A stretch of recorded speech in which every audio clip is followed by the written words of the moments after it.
Proverbs chapter 4 verse 23 says, "Keep the heart with all diligence, because out of it are the issues of life." And I think this verse, as many verses in the Bible, can have a couple of meanings. It can have a physical meaning and it can have a spiritual meaning. And often the Bible refers to the heart like it refers to the mind. So we could say, keep the mind with all diligence, because out of the issues of life, and everything we think influences what we say and what we do. But the illustration I would like to look at tonight is the physical illustration. Keep the heart with all diligence, for out of it are the issues of life. So there are two things in this verse that we want to look at. One is the heart, which is the muscle that pumps the blood all through the body. Leviticus 17:11 says the life of the flesh is in the blood. So when the Bible says keep the heart with all diligence, because out of it are the issues of life, it is the pump that pumps the life of the flesh, the blood, all through the body. And when that heart stops, we die. The heart must keep pumping. And it does keep pumping, whether we're sleeping or no matter what we are doing. It pumps the blood all through the body. The number one killer in the world today is heart disease. And the number one killer in the world today, being heart disease, has been the number one killer for approximately 30-40 years now. So I'd look at why it's the number one killer. I'd actually like to look at the heart. We're also going to be doing an assessment of what medicine is doing to try and get the number one killer down a little bit. And what we are told is that heart disease is caused by fat. Is that right? A fat diet. And so in the 1980s, they started to push. It was a little murmur in the 70s, became big in the 80s, that you've got to stop eating fat. You've got to stop eating fat or you will get heart disease. Well, did you know that that theory has never been proven? It was in 1953, a researcher by the name of Ancel Keys. Ancel Keys put forth the theory that fat causes heart disease. And so because fat causes heart disease, that's what's contributing to cholesterol. And the cholesterol basically from the fat is causing heart disease. But we're getting people who have a heart disease, who are having strokes, who are having heart attacks, who are vegetarians, who don't even eat the meat and the dairy, because we've been told that it is the cholesterol in the fat that's causing heart disease. But let's go back to Ancel Keys' theory, which is where it basically came from, that fat, cholesterol, causes heart disease. Now, he studied a whole lot of different countries, and what he did is not true science. He eliminated all the countries that did not support his theory. That's not true science, is it? He had to eliminate the Maasai. The Maasai in Africa, they live on blood, meat and milk. Zero heart disease. So they had to be eliminated. He had to eliminate the French and the Norwegians because they're eating a lot of dairy products, milks and creams and cheeses, very little heart disease. So the countries that he chose to support his theory were ones like Italy, because of their high olive oil. But as you'll discover as we go through this, that it's more what the olive oil is on rather than the olive oil. And the fact is, when white man went on the South Pacific Islands, they were confronted with the most magnificent specimens of humanity they'd ever seen, which was the island people. And they had no heart attacks, they did not have strokes, and they have coconut oil or milk or cream every single meal. So here was another group of people that totally proved Ansel Keys' theory wrong. And in his book, The Great Cholesterol Con, Dr. Malcolm Kendrick, he states that this theory has never been proven. And he quotes a statement from Ansel Keys saying, "We're sure the research will come." Is that true science? That's not true science at all. So let's have a look at what causes heart disease. What causes heart disease is damage to the arterial wall. And whenever you get damage to the arterial wall, then the body sends a substance to actually repair that damage, and that's called cholesterol. So I'd like to have a look at cholesterol. Cholesterol is made by the liver, and 80% of the cholesterol that the liver makes is made from glucose, and 20% of the cholesterol that the liver makes is made from fat. Now, this one piece of information alone tells you it's not the butter on the bread, it's the bread under the butter, because that's where the glucose was coming from. When we looked at diabetes, we looked at the high carbohydrate diet. In the high carbohydrate diet breaks down to glucose, but quite a lot of glucose. And then that glucose is sent to the cell. So let's go to the cell and have a look at this process again. The glucose goes in, and when the glucose gets into the cell, it goes through the 20-step pathway. The 20-step pathway gives 2 units of energy. The end result of the 20-step pathway is a chemical form of glucose called pyruvate. And pyruvate is the chemical form of glucose, gets fed into the powerhouse. We also looked at this earlier in the week, that this 8-step pathway is called the powerhouse because of its ability to deliver 36 units of energy. It's oxygen that makes the difference, no oxygen up here. So when glucose goes into the body, it is the liver that, number one, sends it to the cell. Number two, with some of the excess, it's stored as glycogen. And that glycogen are quick-release glucose stores. They're like a little bunch of grapes. Little molecules of glucose just waiting in the muscle cell to be used. And all the excess glucose is stored as fat. Now, I've given you the basic science there, which proves that fat doesn't make you fat. It's the high carbohydrate diet. Now, carbohydrates aren't bad. It's only when they're overdone and refined.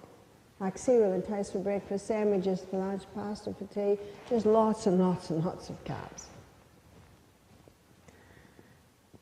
So if one was looking at a dangerous fat, it would have to be this excess fat, because the body stores it in the inactive parts of the body first, which is hips, thighs, the belly, the arms, and then when they're full, it goes internally and starts dumping it on internal organs. You can also see why the cholesterol mostly is made from glucose, that glucose stores as fat.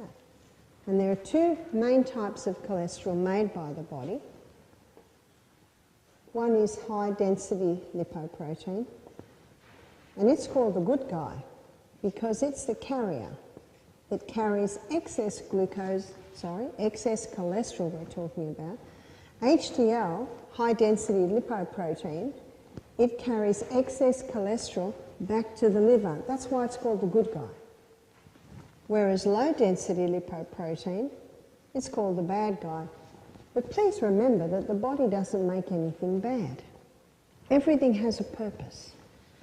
And LDL is the cholesterol that plays the role of repairer and rebuilder. That's what it is, that's what it does. But LDL has another role. It delivers cholesterol to the brain. And the brain loves cholesterol. Let me show you why.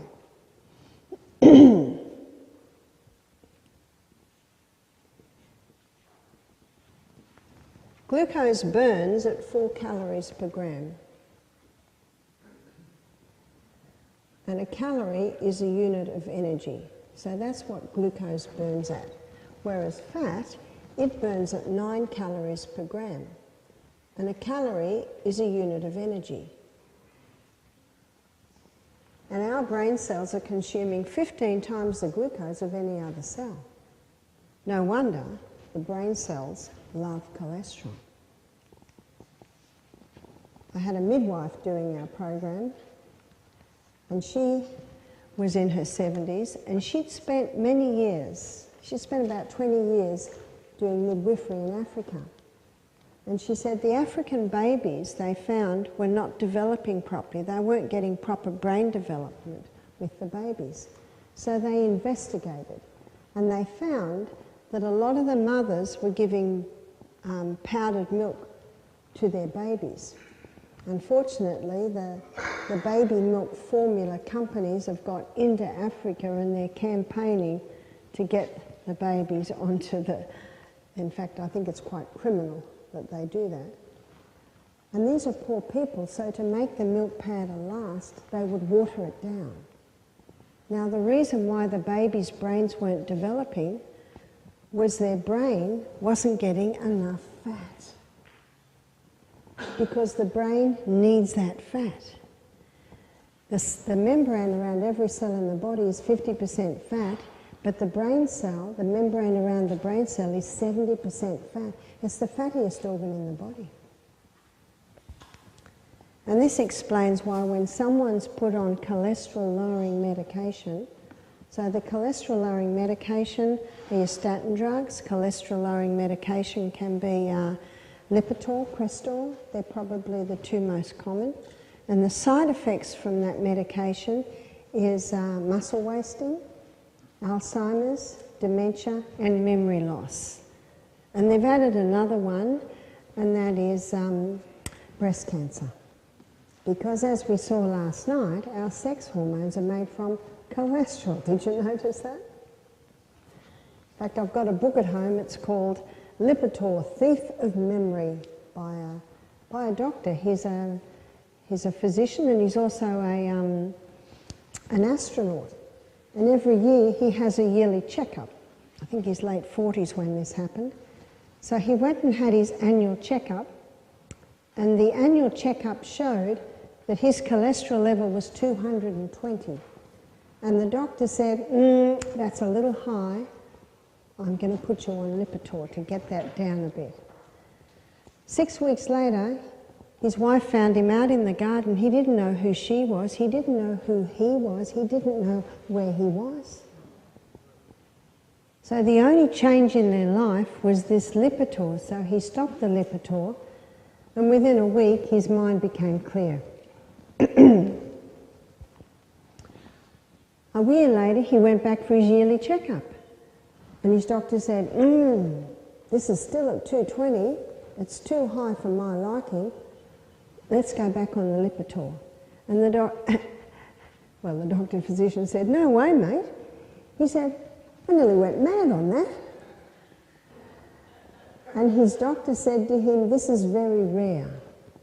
I'll put you on half dose.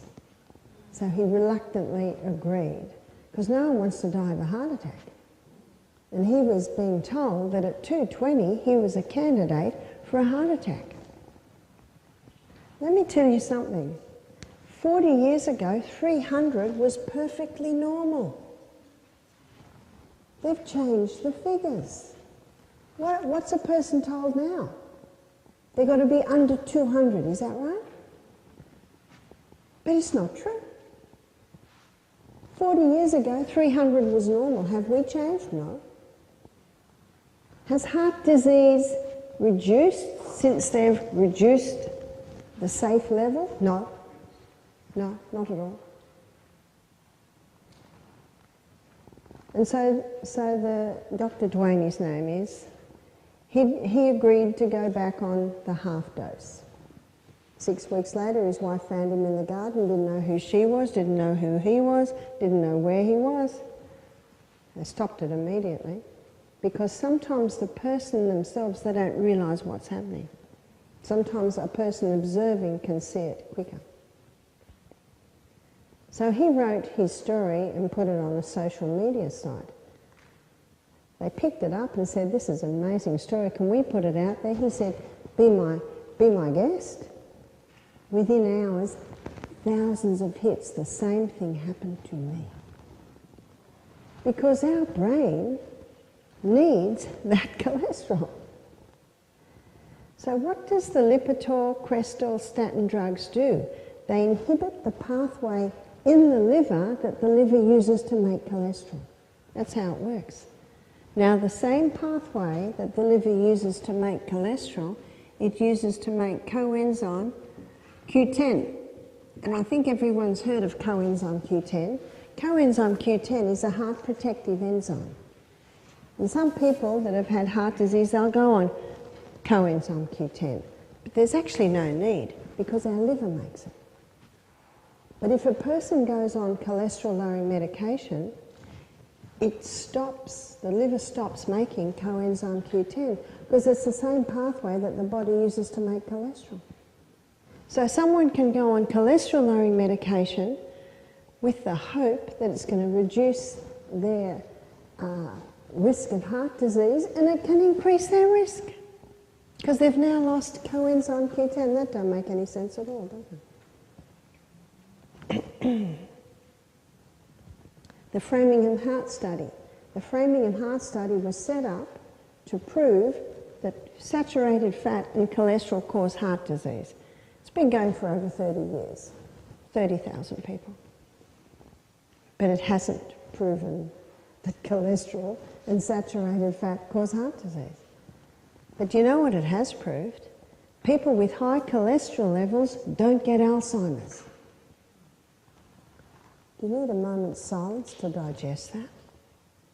People with high cholesterol levels don't get Alzheimer's because what does the brain love? Fat.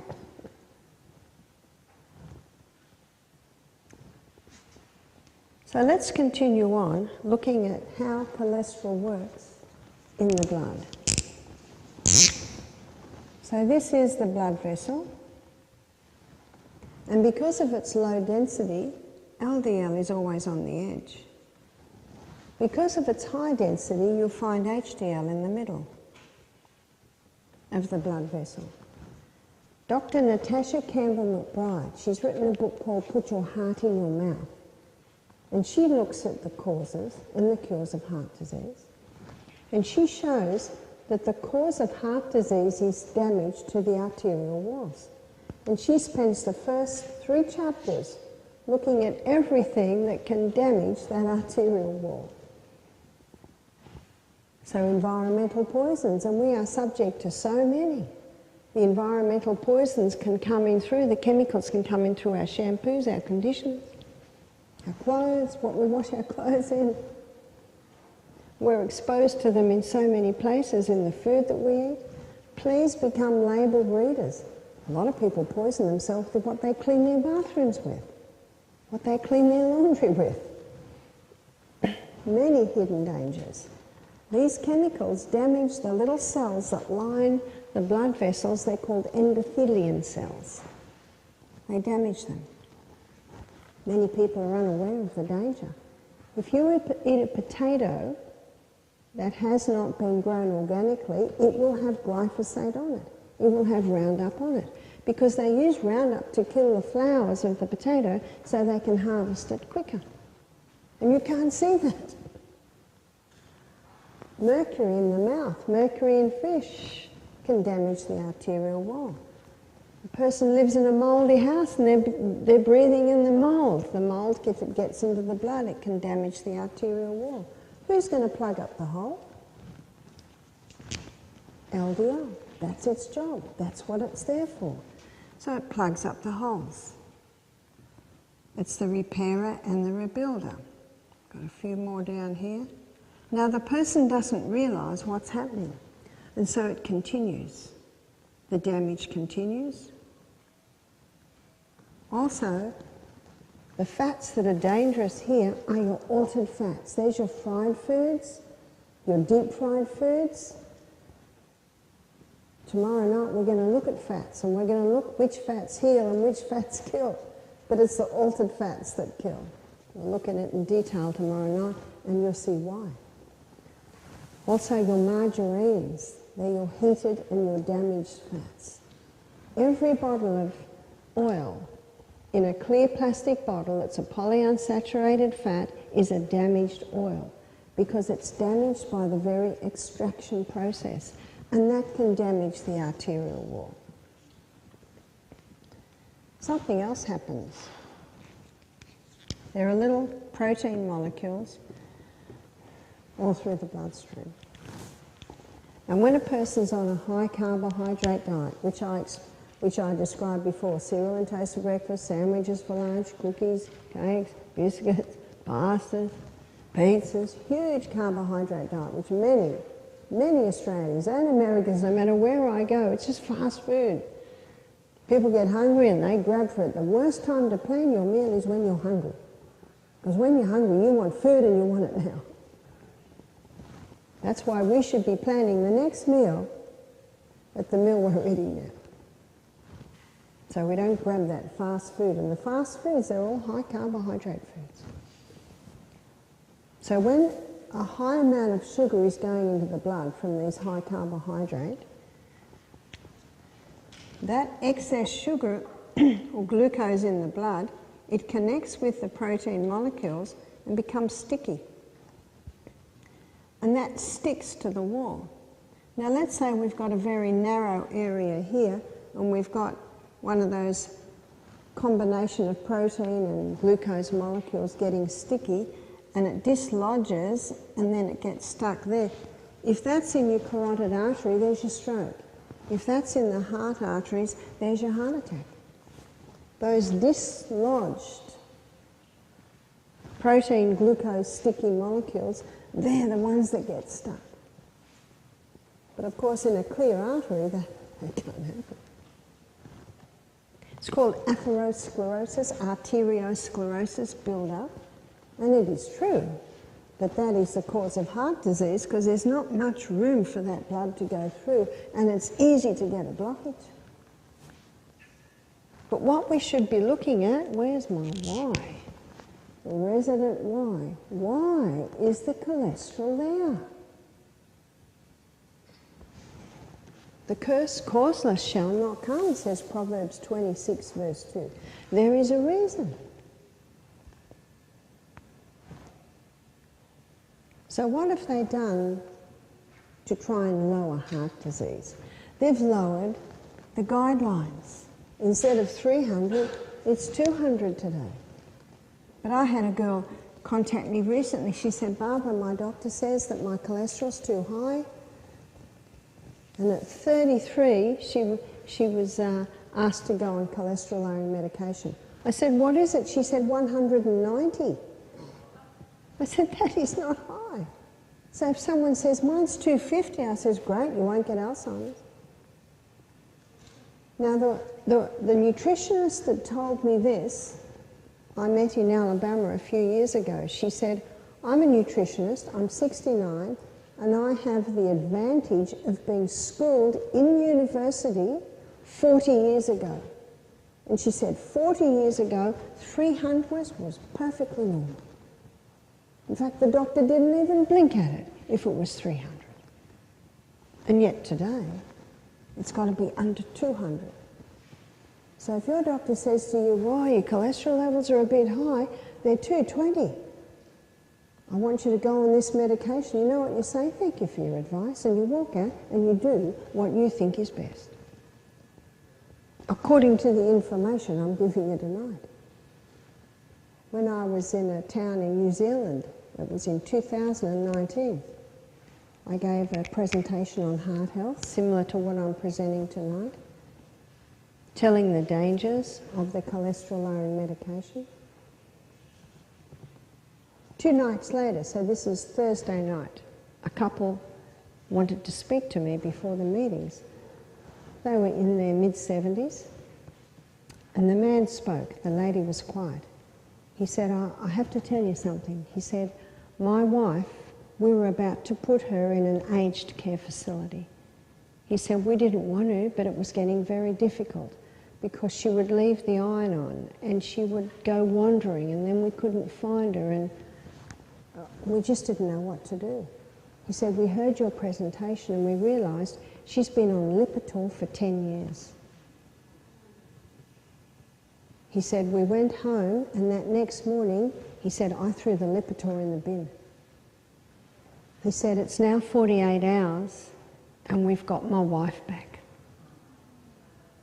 And they both had tears in their eyes. He said, I just want to thank you. How many people have been diagnosed with Alzheimer's and dementia, and it's the cholesterol-lowering medication that they are on? Let me give you the name of 5 books that we have in our library. The Great Cholesterol Con by Dr. Malcolm Kendrick. He is a cardiovascular surgeon. He is strong. He said there is no proof. He says for the first time, normal levels of a normal vital body substance is being called a disease. He's referring to cholesterol. You can't make your vitamin D without it. You can't make your sex hormones without it. It's an important lipid in the body. Another book, this is an e-book, The Great Cholesterol Lie by Dr. Dwight Lundell, both cardiovascular surgeons. Dr. Dwight Lundell has performed 10,000 bypasses, and he's written a book called The Great Cholesterol Lie. Another book is called The Great Cholesterol Deception by Dr. Peter Dingle. Another book is called The Great Cholesterol Hoax. There's also The Great Cholesterol Myth by Johnny Bowden. We're running out of words.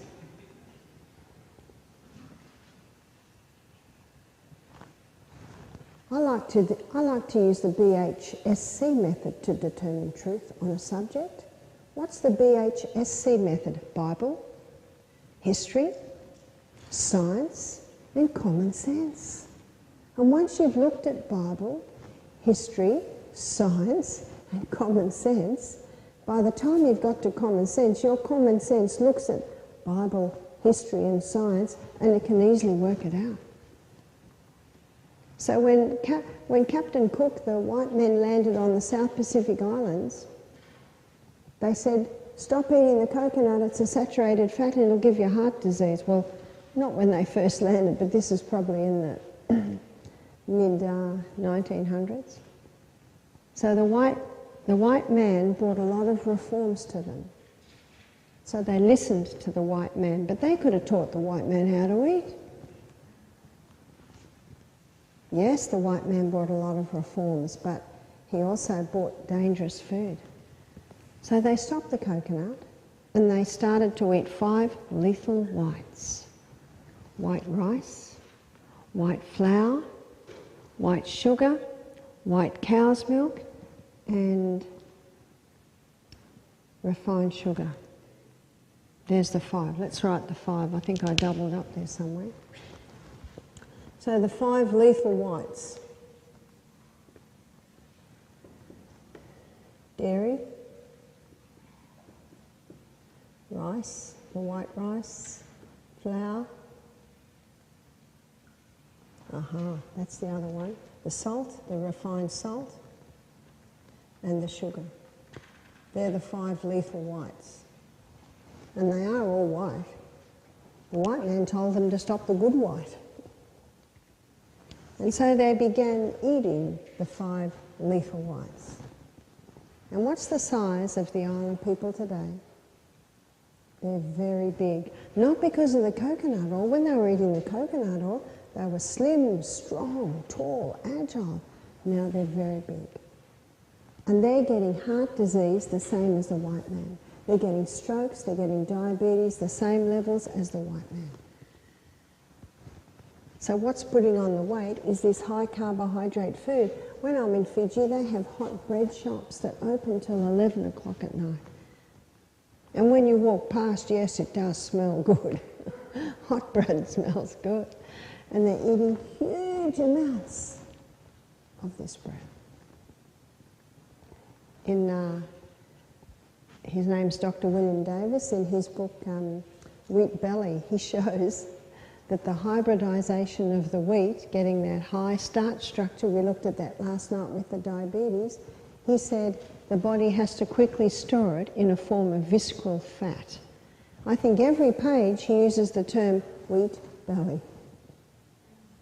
Where are the slender waists? And it's not the fat, it's this high carbohydrate. So what have they done? Let's have a look at what they've done to try and get heart disease down. Number one, they've lowered the levels. Instead of 300, they say under 200. Has that stopped heart disease? Not at all. Number two, fat-free diet. Has that reduced heart disease? No. It's made absolutely no difference at all. And they've introduced a fat that is far dangerous,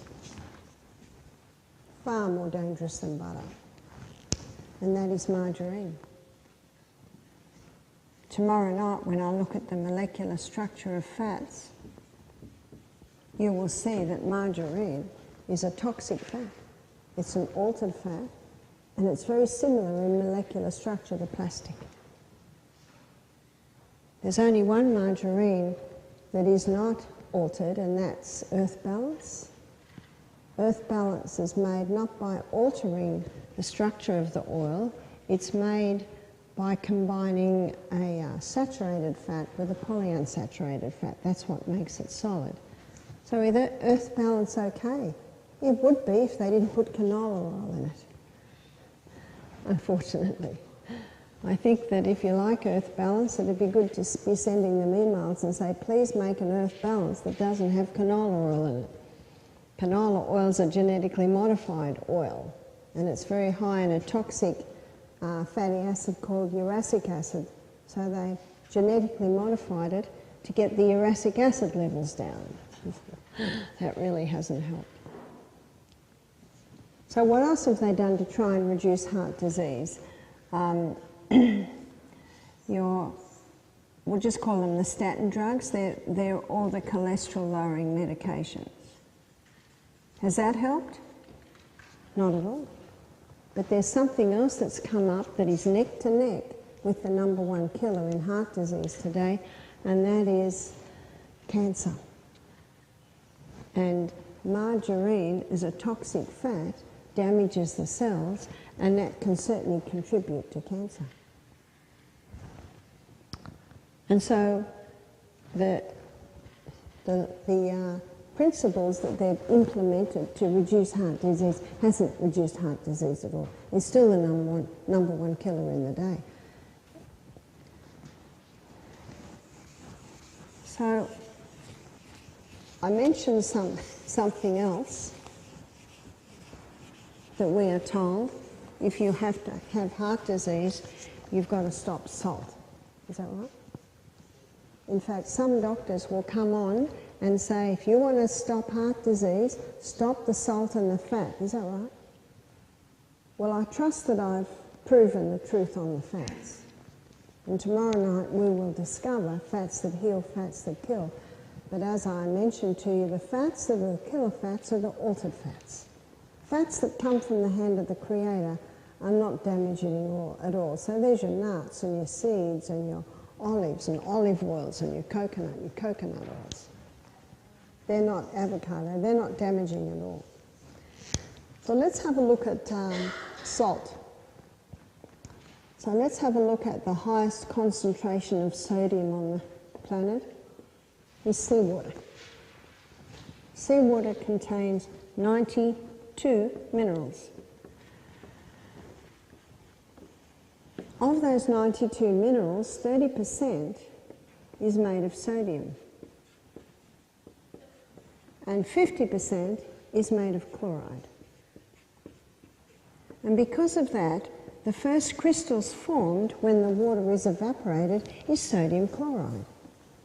So they're the first crystals formed. So what man does is he bleaches that white, puts aluminium with it so that it'll run freely, and there's the table salt, and unfortunately, sometimes they call it sea salt.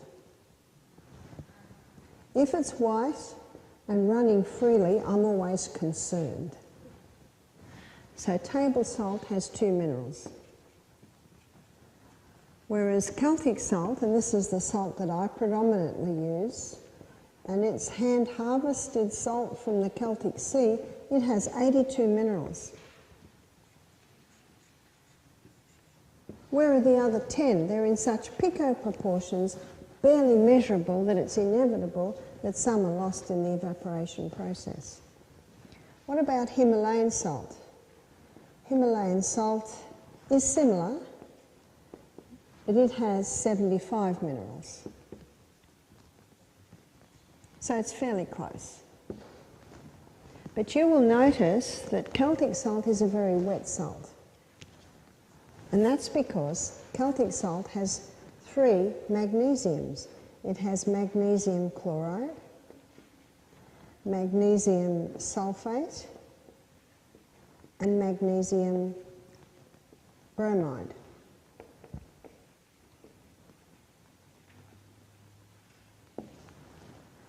When the heart is pumping, it requires 2 minerals to pump. It requires calcium to constrict, magnesium to relax. Calcium to constrict and magnesium to relax. So with a blood pressure, the high level is the systolic and the low level is the diastolic. And they're always checking that diastolic one because that's the heart at rest.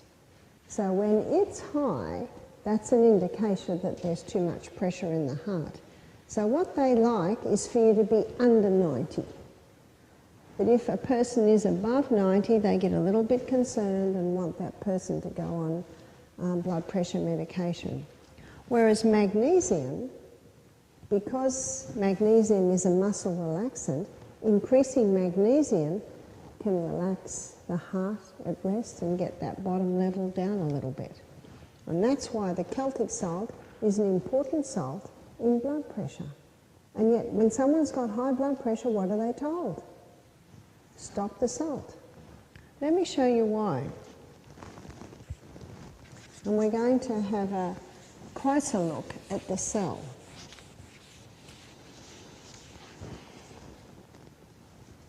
Now, the cell has a double layer around the outside. It has a bilayered membrane around it. And in the membrane, there are sodium-potassium pumps. See, the highest concentration of mineral inside the cell is potassium, and the highest concentration outside the cell is sodium. So these sodium-potassium pumps, they're always working like this to keep the balance of potassium and sodium in and out of the cell. Sodium is there, but in smaller amounts. But potassium is the main one. There are 4 vital elements needed for life. I call them the 4 vitals. Whether you're a flea or a tick or an elephant or a human, 4 vital elements. Number 1 is oxygen. Number 2 is water. Number 3 is sodium. Number 4 is potassium. And sodium is found in your whole salts, but it's also found in your dark green leafy vegetables. Potassium is found also in your fresh fruits and vegetables, high in potassium. Now, water cannot get into the cell by itself. If magnesium is present, that pulls the water inside the cell. So when you take a crystal of Celtic salt with its 3 magnesiums, remember magnesium is a water-hungry molecule, that's why Celtic salt is moist.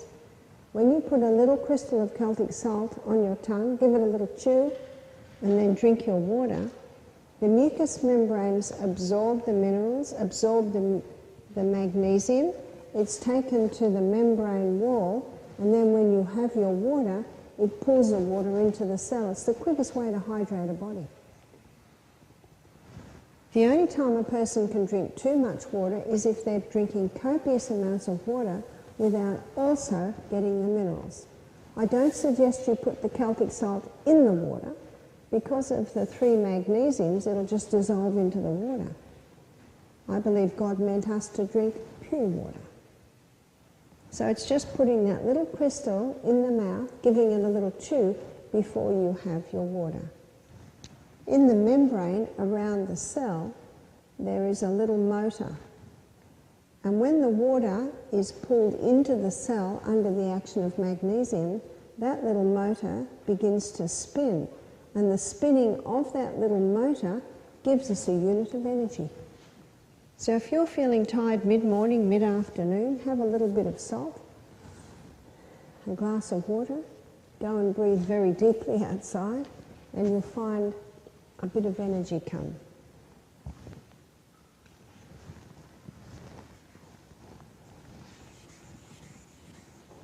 The other mineral that the heart uses for pumping is calcium. But calcium cannot get into the cell by itself. Calcium needs vitamin D. When vitamin D is present, the calcium can be drawn into the cell. And when the calcium comes in, all the other minerals piggyback on the back of calcium. That's why calcium, especially in the soil, it's called the trucker of all nutrients, because when you raise calcium levels in the soil, you'll also raise all the other minerals. So where do we get our vitamin D from? From the sun. The ultraviolet rays from the sun, specifically your ultraviolet ray B, when it hits the skin, it converts a form of cholesterol just under the skin to vitamin D. So to get your vitamin D, it's important that you make sure you've got nice, good cholesterol levels. How can you assure that you've got nice, good cholesterol levels? By eating a balanced diet. By eating a balanced diet that is described in the Garden of Eden in Genesis 1:29. God said, "Behold, I've given you every herb being a seed." So your seeds are your whole grains, your legumes, your nuts and your seeds. And every tree, and the which of the tree is a fruit-bearing seed, there's your nut. So all of these are excellent sources of fibre, proteins and fats, your 3 essentials. Also your vegetables and your fruits. There's your balanced diet. And you're going to get a very nice selection of minerals when you have that. I have never had a cholesterol level done. I don't know what my cholesterol levels are. I never get a blood test. Why not? Well, everything works well, so I don't see the need to. Glucose. It can't get into the cell by itself. It needs insulin to get it into the cell. When insulin's present, the glucose comes into the cell. Now let's have a look at something here. Let's say someone's not drinking much water. Some of our guests, they get most of their water, they think, in cups of tea and coffee and soda pops. They all contain dehydrating agents, so they're not getting hydrated. Some people I meet hardly eat any fruits and vegetables at all, especially no greens, so they're lacking the magnesium. And the salt that they have is the table salt, just 2 minerals. So they're lacking magnesium. The water can't get into the cell. They're not going out into the sunshine because they don't want to get skin cancer. They've believed the things that come through which aren't actually truth, that the skin will get skin cancer if it goes in the sun. So they don't go in the sun, so their calcium and their minerals can't get into the cell. They're trying to lose weight, and they've believed the no fat theory, so they're not having any fat, but they're having lots of carbohydrates, which never gives them the feeling of satisfaction. So they're eating all day long, their carbohydrates are through the roof, so the pancreas stops releasing insulin, it's worn out, so the glucose can't get into the cell. Can you see the problem? And the body says, we're not getting the vitals into the CBD. What are we going to do? We'll just force them in. What's that called? High blood pressure. So high blood pressure can be caused for a variety of reasons. High blood pressure can be caused by dehydration, lack of minerals, lack of whole salt. It can be caused because of a vitamin D deficiency. It can be caused because of a high carbohydrate diet. It can have multiple causes. But let's go back to this diet that this person's eating, which is, his food's quite tasteless, so he's putting table salt on everything. So what's happening to the sodium levels? They're going too high. The person's on a high carbohydrate diet, not eating any fruits and vegetables. Where are potassium levels going? Too low. And osmosis and diffusion is the highest concentration merging into the lowest. So what's happening now is sodium levels in the cell are rising. Because of the deficiency of potassium and the overload of sodium, the sodium and potassium pumps are unable to work. Sodium level gets too high and that cell swells. There's your high blood pressure. And that's how the table salt causes high blood pressure, or is a contributing factor. Dr. Lilangri, a French doctor who's written a whole book on salt, he says, when I get someone with high blood pressure, I put them on the Celtic salt. Because the Celtic salt has that mineral balance.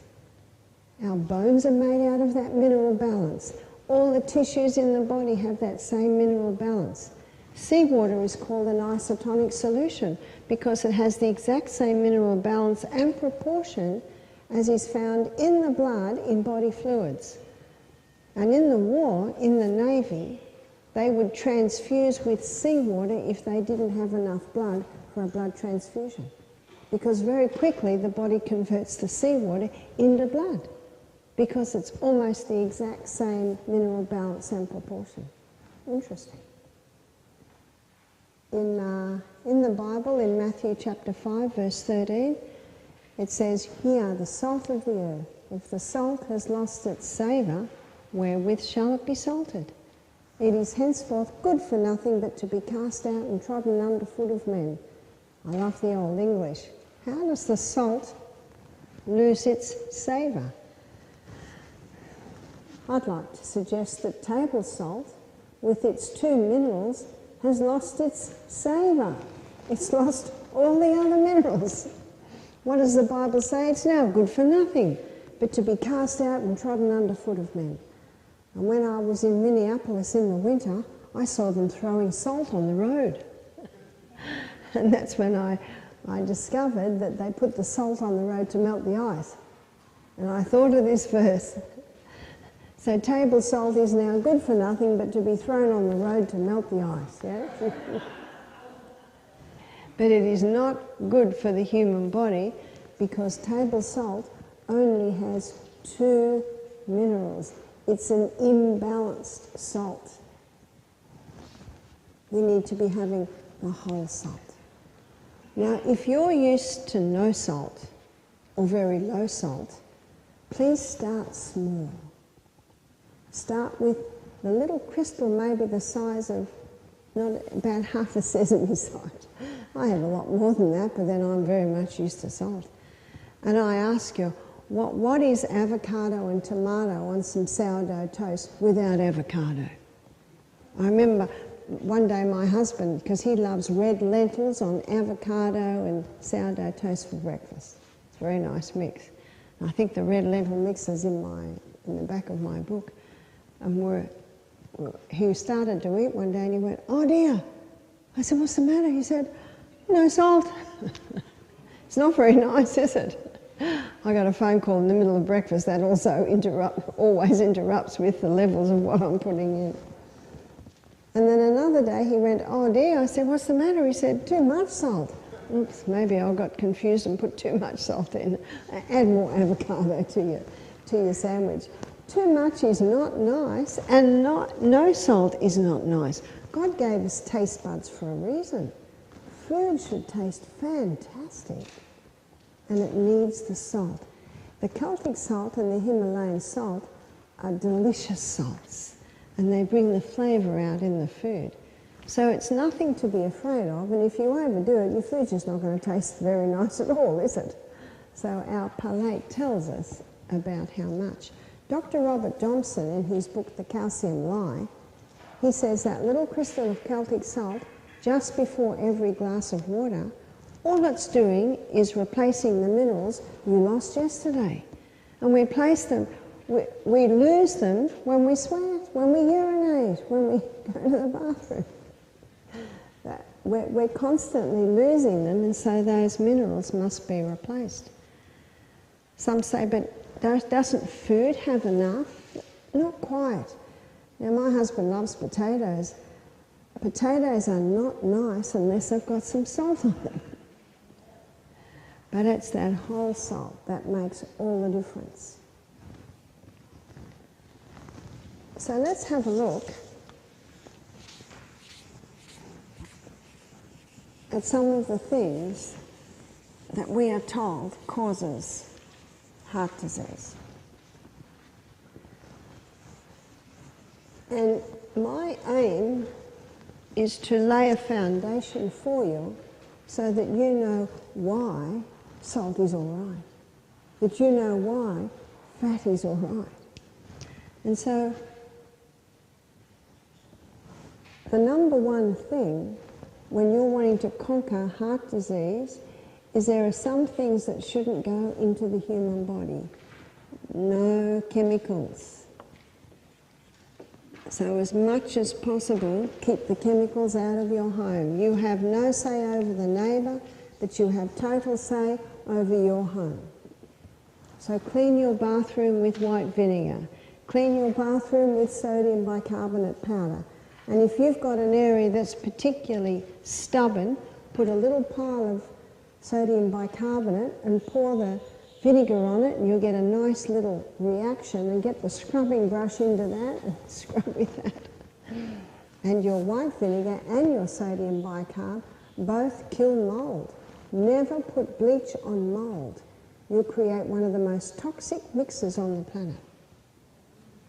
My daughter told me about a story she read in the newspaper about a lady had a very mouldy bathroom, and she was cleaning it with bleach, and she didn't come out of the bathroom, and she was there for hours, and when they went in, she was dead. Now, most people, I think a lot of people, clean mould with bleach. But what had happened in this case, she used a lot of bleach, there was a lot of mould, and there were no open windows. And so she was breathing in that toxic combination. Yes? Pardon?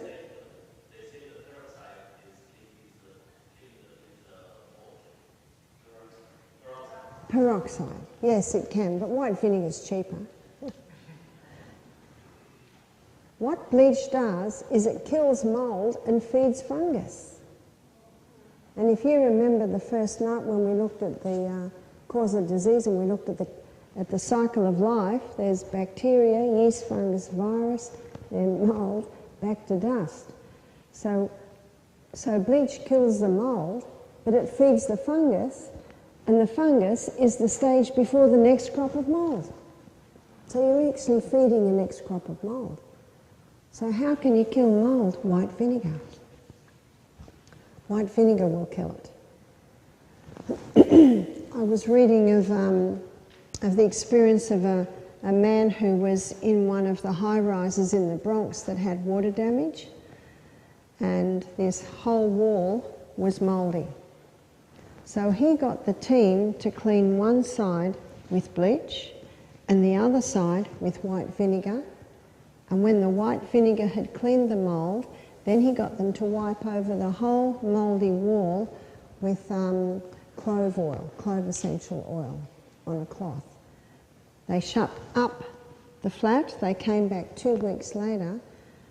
The one that had been cleaned with the bleach was mouldy again, and the other wall was not.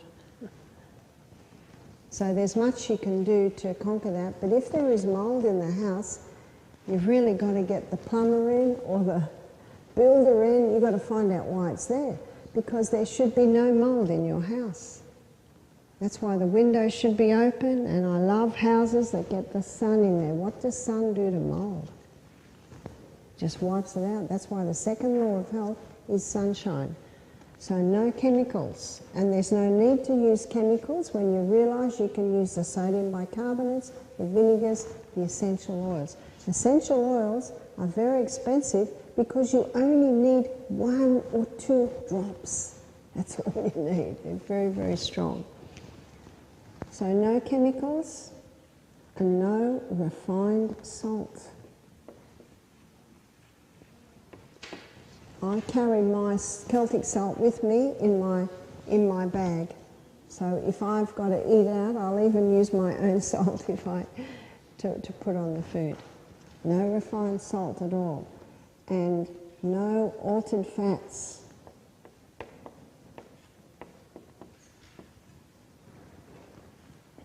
So when the doctor says, if you want to conquer heart disease, stop salt and stop oil, in a way he's right.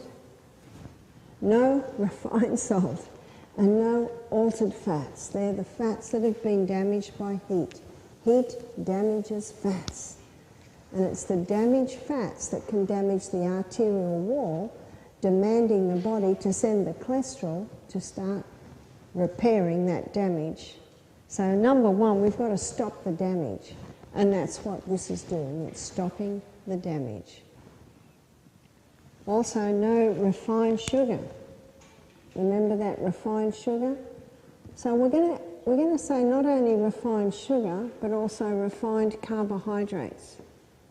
Refined carbohydrates and refined sugars. These are all contributing to the damage on the arterial wall.